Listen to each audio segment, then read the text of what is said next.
अस्सलाम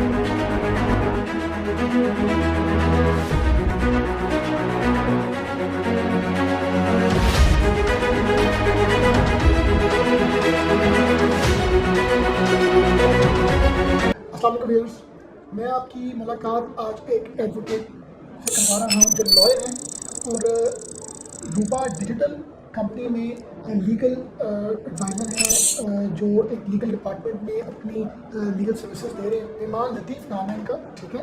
तो ये लीगल डिपार्टमेंट में अपनी सर्विसेज दे रहे हैं। अस्सलाम वालेकुम सर। वालेकुम सलाम सर। मुझे सर सबसे पहले बताएं कि ये लीगल डिपार्टमेंट होता क्या है, ये हमारे व्यूअर्स को बताएं। सर बेसिकली लीगल डिपार्टमेंट की हम आपको ये बता सकते हैं कि अपने तमाम जो इर्द गिर्द का आपका माहौल है उसमें अवेयरनेस होना, अपने राइट्स की, अपने हकूक़ जो आपके हैं आप उनका पता होना चाहिए।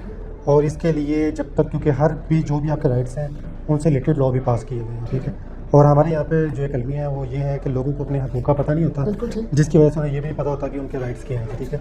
जब राइट्स पता होंगे और उनकी इन्फ्रिंजमेंट होगी तब लॉ भी यानी कि मौजूद हैं, वो उसको अवेल कर सकते हैं। तो ये बताइएगा कि आपकी ये जो रूबा डिजिटल कंपनी है, यहाँ पर आप एज ए लीगल एग्जेक्टिव जो काम कर रहे हैं, यहाँ पर क्या काम है इस लीगल डिपार्टमेंट के? देखिए, लीगल डिपार्टमेंट का काम होता है किसी भी कंपनी में अगर वो काम करता है, क्योंकि जो भी कंपनी बनती है उसमें जैसे मार्केटिंग या सेल के तो डिपार्टमेंट होते हैं, इसमें लीगल डिपार्टमेंट भी होता है। और लीगल डिपार्टमेंट का मतलब होता है to protect the right of company, right of company, कि हमने कंपनी के कहाँ पे जो राइट्स हैं उनको प्रोटेक्ट करना है, कहाँ पे कंपनी के जो कवायद वज़ाबित उनकी इन्फ्रिंजमेंट हो रही है, कोई खिलाफवर्जी हो रही है, तो हमने उसके हवाले से पेनलाइज जो करना होता है जी एम्प्लॉयज़ को। अब एम्प्लॉयज़ ने मेजरमेंट कर दिया, अगर कंपनी के पास लीगल डिपार्टमेंट ना हो या ये फैसिलिटी ना हो, इसका मतलब ये कि अगर बंदा मेजरमेंट करेगा और चला जाएगा, उनको पेनलाइज करने के लिए लीगल डिपार्टमेंट की सपोर्ट चाहिए होती है।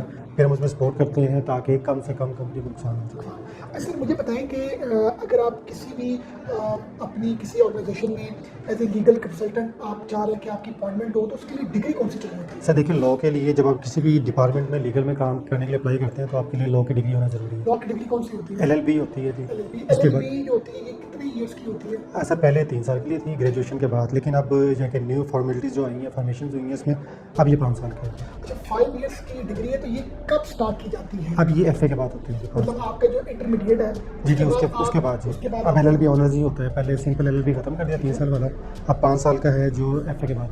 ये बताइएगा कि ये जो LLB है जी ये 5 ईयर्स का है, कि ये इसमें कौन से मेन सब्जेक्ट्स होते हैं? देखिए, इसमें काफ़ी मेन सब्जेक्ट्स हैं, जैसे क्रिमिनल लॉ हो गया, सिविल लॉ है आपका, बैंकिंग लॉ, कॉर्पोरेट सेक्टर।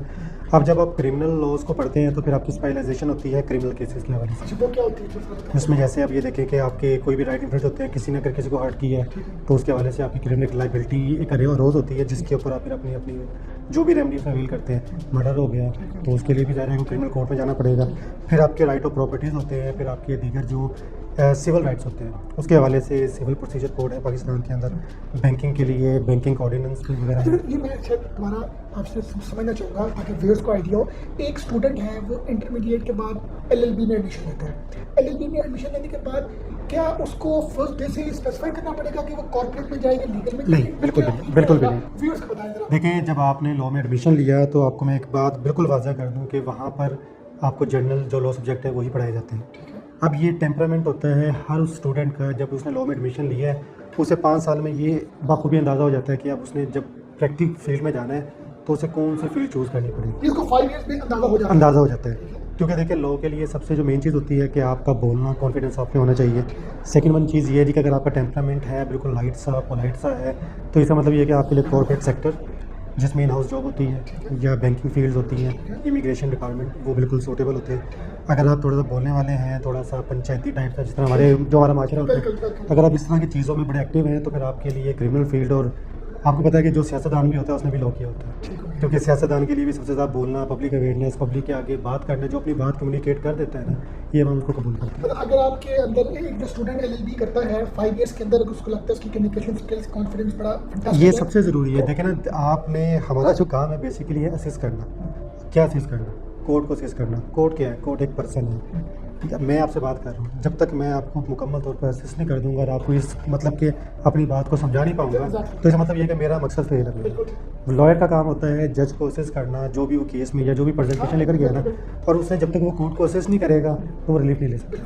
तो अगर कोई बंदा जो है कैंडिडेट जो भी वो लगता है कि उसकी जो स्किल्स है कम्युनिकेशन की वो उस तरह की नहीं है पर डिग्री वो कर रहा है, तो उसको फिर किसी बैकफुट में काम करना चाहिए? सर मेरे ख्याल से तो जो वकील बनते हैं ना, तो उसमें 5 साल में या 3 साल जो भी होता है तो लॉ, उसमें इतना कॉन्फिडेंस तो आ जाता है कि वो अपीयर तो हो सकता है। बात आपकी रही कि हो सकता है कि उसमें वो स्किल्स इतनी ज़्यादा ना उभर सके, जिसके हवाले से मैं अभी बात कर रहा था कि बोलने की कम्युनिकेशन होनी चाहिए, फिर एजुकेशन फ्लो सारा होना चाहिए।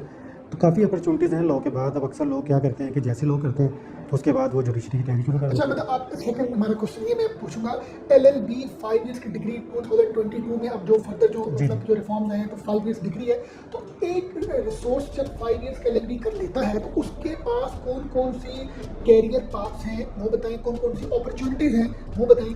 देखिए, अपॉर्चुनिटीज़ तो ये है कि सबसे पहले तो आप इंडिपेंडेंट प्रैक्टिस कर सकते हैं, जिसमें आप किसी के भी सबॉर्डिनेट नहीं हैं, नंबर 1। वन। सेकंड वन ये है कि जी अगर आपको लगता है जी कि आप प्रैक्टिसिंग लॉयर अच्छे नहीं बन सकते, तो आपके पास बड़ी अच्छी अपॉर्चुनिटी होती है कि आप स्टडी शुरू कर देते हैं जी सिविल जज एग्जाम की, क्योंकि 2 साल का गैप होता है आपकी लॉ करने के बाद। आपको 2 साल का प्रैक्टिस होनी चाहिए आपकी, और एडवोकेट हाई कोर्ट का लाइसेंस 2 साल बाद आ जाता है। तो जैसे ही आपका लाइसेंस आता है आप जुडिशरी के लिए अप्लाई कर सकते हैं। अच्छा, मतलब आपने अगर LLB किया है तो 2 इयर्स प्रैक्टिस करने के बाद जी बिल्कुल, लाहौर हाई कोर्ट या किसी भी हाई कोर्ट दूसरे जो जी बेंच बिल्कुल किया ऐसे है ही। उसको अगर आप लेते हैं तो आप एलिजिबल बन जाते हैं सिविल जज के एग्जाम के लिए जी। तो ये दूसरी अपॉर्चुनिटी ये सेकंड अपॉर्चुनिटी होगी। थर्ड वन ये होती है कि आप इन कॉर्पोरेट सेक्टर के अंदर as a in house counsellor आप जॉब कर सकते जैसे हैं, रिमांग साहब आप कर रहे हैं। जैसे मैं बिल्कुल कर रहा हूँ ये इस्तेमाल। थर्ड अपॉर्चुनिटी है कि आप किसी भी बड़ी फर्म के लीगल डिपार्टमेंट में as a in house counsellor आप जॉब कर सकते हैं जी। उसके बाद फोर्थ जो आपकी ये है जी कि अगर आपको लॉ फील्ड आपके लिए एडजस्टेबल नहीं होती, तो मेरे ख्याल से ये फील्ड बहुत वास्ट है। अच्छा, इसमें इतना स्कोप है कि शायद जो लीगल डिपार्टमेंट होते हैं उनमें शायद इतना स्कोप ना हो। ठीक है। आप लॉ करने के बाद आप किसी भी डिपार्टमेंट में इन हाउस काउंसिल तो लग सकते हैं, जैसे मैंने आपको बताया। अगर आप इन हाउस काउंसिल नहीं लगना चाहते आप प्रैक्टिस कर सकते हैं। अगर आप प्रैक्टिस की तरफ इंटरेस्टेड नहीं है, आप जुडिशरी की तैयारी करें, आप जुडिशरी में जा सकते हैं। इसके अलावा FIA में भी लीगल इंस्पेक्टर सीट्स होती हैं। अच्छा, FIA में भी होती है। ठीक है, मेरे ख्याल से पाकिस्तान में कोई भी ऐसा डिपार्टमेंट नहीं है, सरकारी या नीम सरकारी, जिसमें सरकारी डिपार्टमेंट का लीगल डिपार्टमेंट ना हो। और मेरे ख्याल से जितनी अपॉर्चुनिटीज़ लॉ करने के बाद आप अवेल कर सकते हैं, इतनी अपॉर्चुनिटीज़ किसी भी डिपार्टमेंट में नहीं है। अगर आप सेल डिपार्टमेंट जाएँ, मतलब कोई कोर्स आप करते हैं सेल डिपार्टमेंट के हवाले से, तो आपकी स्पेशलाइजेशन होगी सेल के हवाले से। आप किसी भी कंपनी में सेल डिपार्टमेंट में जाएंगे, अगर आप वहाँ पे एडजस्ट नहीं हो सकते हैं तो क्या करेंगे? लॉ एक ऐसी चीज़ है, देखिए अगर आपको जॉब नहीं मिलती है आप प्रैक्टिस कर लें। अगर आपकी प्रैक्टिस प्रॉपर नहीं चल रही है तो बेतहाशा अपॉर्चुनिटीज़ जो आती हैं वैसे भी एक आपने चीज़ डिस्कशन हमारी अभी आएगी कि अगर जॉब आप नहीं कर सकते या अच्छी प्रैक्टिस नहीं कर सकते तो आप किसी अच्छी लॉ फर्म को बिल्कुल। आप देखें, जब आप प्रैक्टिस जैसे आप फील्ड में आते हैं ना, सबसे पहले स्टूडेंट्स के लिए ये थोड़ा सा मुश्किल होता है जी कि उन्होंने, जैसे आपने सवाल किया कि वो फील्ड कैसे सिलेक्ट करेंगे। पहली बात तो ये है कि जब स्टूडेंट अपनी स्टेज पर एजुकेशन स्टेज पे ही होता है, वो तभी डिसाइड कर लेता है कि उसने किस फील्ड में जाके प्रैक्टिस करनी है। इन केस अगर वो ये डिसाइड नहीं कर पाता, तो जैसे ही आपने अपना लॉ का लास्ट ईयर का एग्ज़ाम देते हैं, तो उसके बाद फौरी तौर पे आपको किसी भी सीनियर लॉयर के साथ एज ए अप्रेंटिसशिप स्टार्ट करनी है। अच्छा, वो आपको अपॉर्चुनिटी मिल सकती है। वो अपॉर्चुनिटी आपको मिलती है। अब उसमें डिपेंड ये करता है जी कि क्योंकि जो सीनियर होता है वो आपने खुद चूज़ करना होता है। और ये भी अपॉर्चुनिटी है कि आप जिस मर्जी को भी जी बिल्कुल। जहाँ तक आपकी एक्सेस जहाँ तक आपकी एक्सेस होगी, जहाँ पे आपका अच्छा रेफरेंस होगा, आप उस सीनियर को चूज़ करेंगे। जब आप उसके ऑफिस में प्रैक्टिस स्टार्ट करते हैं, तो अब ये तो डिपेंड करता है कि आप जिस सीनियर के पास गए हैं उसका वर्क क्या है। वो सिविल लॉयर है, वो क्रिमिनल लॉयर है, वो इमिग्रेशन लॉयर है, वो कॉर्पोरेट लॉयर है, ये उसकी प्रैक्टिस पे डिपेंड करता है। जब आपको काम पसंद आता है तो आप फिर यही सोच लेते हैं जी मुझे ये फील्ड सूट करती है, मैं इसके हिसाब से काम करूँगा। अच्छा, ये मतलब as a lawyer, as a LLB degree holder बहुत अपॉर्चुनिटीज बहुत ज़्यादा मिल जाती हैं। बिल्कुल ऐसे ही। क्योंकि हर आपने बड़ा अच्छा एक्सप्लेन किया कि हर पाकिस्तान की लीगल जो डिपार्टमेंट्स हैं सरकारी, वहाँ पर कोई ना कोई लीगल डिपार्टमेंट होता है। आप पुलिस स्टेशन में जाते हैं, आप देखें पुलिस स्टेशन को FA BA पास मतलब होते हैं। पुलिस स्टेशन में भी लीगल इंस्पेक्टर की सीट होती है। FIA में जाते हैं तो वहाँ पे असिस्टेंट डायरेक्टर लीगल, उसके बाद लीगल इंस्पेक्टर वहाँ पे भी मौजूद होते हैं। ऐसे ये प्रोसिक्यूटर क्या होते हैं? ये हम अक्सर सुनते हैं, ये भी पोस्ट होती है। सर प्रोसिक्यूटर 3 किस्म के प्रोसिक्यूटर्स होते हैं। एक तो होते हैं असिस्टेंट डिस्ट्रिक्ट अटॉर्नी, ठीक है। ये आपके जो सिविल जजेस होते हैं उनके कोर्ट में सरकारी वकील होते हैं, जो आपकी अगर आप मतलब मिसाल कहते हैं सरकार को प्रोटेक्ट करते हैं, या फिर कोई गरीब लोग जो वकील अफोर्ड नहीं कर सकते तो सरकार ने उनको ये फैसिलिटेशन दी होती है। सेकंड वन होता है असिस्टेंट डिस्ट्रिक्ट पब्लिक प्रोसिक्यूटर, ये आपकी हर सेशन कोर्ट और जुडिशियल मजिस्ट्रेट जो होते हैं उनकी कोर्ट में होते हैं, ये सरकार की तरफ से होते हैं। एक तो सरकार को प्रोटेक्ट करते हैं। सेकंड वन ये है कि ये भी उन्हीं लोगों के लिए कि जो गरीब लोग होते हैं, जो लॉयर को अफोर्ड नहीं कर सकते, तो सरकार इनको यहाँ पे सपोर्ट करती है। हाई कोर्ट में फिर आते हैं तो वहाँ पर DPG होते हैं, डिप्टी प्रोसिक्यूटर जनरल जी, ये वो लोग होते हैं जो हाई कोर्ट में पेयर होते हैं, इसमें गवर्नमेंट को रिप्रेजेंट करते हैं। और यहाँ पर भी अगर आप कोई भी शख्स जो लॉयर नहीं कर सकता, वो कोर्ट से रिक्वेस्ट कर सकता है जी कि मुझे सरकारी वकील दिया जाए, और हाई कोर्ट फिर उनको कहती है जी आप इनका केस करें। मतलब ये भी पोस्ट ऐसी है कि जो LLB करने के बाद आप बिल्कुल जी। तो इसमें सैलरी वगैरह होती है? बिल्कुल सैलरीज होती है। ग्रेड भी होता है? सर बिल्कुल, जो ADPP या ADA जो असिस्टेंट डिस्ट्रिक्ट अटॉर्नी सीट है, इनका 17 ग्रेड होता है। इसके बाद जो परमानेंट जॉब और टेम्परेरी कॉन्ट्रैक्ट? ये दोनों परमानेंट जॉब हैं। जो DPG होती है ये भी एक तरह की मतलब 2 साल का कॉन्ट्रैक्ट होता है, लेकिन ये रिन्यू होता रहता है। लेकिन आपकी परफॉर्मेंस अच्छी रहेगी तो आप चलते रहेंगे। सर ये बड़ा एक इंटरेस्टिंग फील्ड है, जैसे आपने बताई है। मतलब आप अगर LLB करते हैं तो आपके पास बड़े मीडियम हैं। बड़े मीडियम आपके पास। ये सर मुझे बताइएगा कि LLB के बाद जो अपॉर्चुनिटी है, डिग्री आप कौन सी कर सकते हैं और कौन सी करनी चाहिए? देखिए, लॉ आप जब करते हैं ना, तो लॉ के बाद आप कहते हैं जी कि मैंने मास्टर करना है इस LLB के अंदर, तो यहाँ पे LLM सर ठीक है जी, ये मास्टर फील्ड है। फिर आगे LLM में फील्ड डिवाइड होती है कि आपने LLM किस फील्ड में करना है, क्रिमिनल फील्ड में करना है, कॉर्पोरेट में करना है, सिविल में करना है, बैंकिंग में करना है, उसके अलावा इमिग्रेशन, मतलब कि आगे ये फील्ड बड़ी मस्त है। अच्छा सर, एक अच्छा लॉयर बनने के लिए आपको क्या लगता है, चाहे वो कॉर्पोरेट है चाहे वो क्रिमिनल साइड में है, मैं उतनी डिटेल्स में नहीं चाहता, बेसिक सर हार्ड एक से कामयाब लॉयर बनने के लिए क्या 1 2 3 आप सजेशंस हमारे व्यूअर्स को देना चाहते हैं जो इस फील्ड में आना चाह रहे हैं, इस फील्ड में हैं? देखिए, अगर आपको लॉयर बनना है तो सबसे पहले आपके अंदर ये चीज़ होनी चाहिए कि मैंने पढ़ना है,